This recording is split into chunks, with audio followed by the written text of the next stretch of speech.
I'm going to be talking to you about chair ergonomics. A lot of my patients have been coming in with neck or back pain, and they say that it started at the beginning of the pandemic when they started working from home. And most of the time, it's because they have a poor workspace setup. So today's video is going to go through a guideline of how to fight the good posture fight. So the general rule for the lower body is 90-90-90, which means you want your feet flat on the floor, you want 90 degrees at your ankles, 90 degrees at your knees, and then 90 degrees at your hips. Now, if you don't have an adjustable chair and it's too tall for you so that your feet swing, you can get something to put under your feet, like a stool or a book or a box, to even out those angles. If you have the opposite problem and you're actually too tall or the chair is too short for you, you can get a pillow to put under and sit on so that you even that out as well. For the upper part of the body, you want to have a high back to your chair with a little bit of lumbar support, like this one does.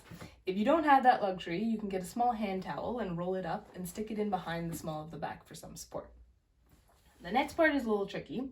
You want to have a chair in close enough to the desk or table so that you can lean back against it while still being able to reach the keyboard with your fingers and keeping your elbow at about 90 degrees or where it will naturally fall.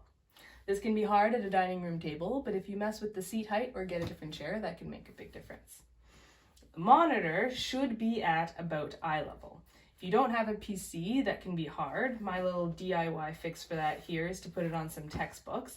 But if you do this, you need to make sure that you have a keyboard at the level where you can keep your elbow at 90 degrees. We want this because if you're working up here the whole time, you will eventually get shoulder and upper back pain. But if you're working down here all the time with your neck, you will also get the crick in your neck or some neck pain. You will stray from this position eventually, and that's okay. You want to use it as a reset to come back to when you catch yourself slouching.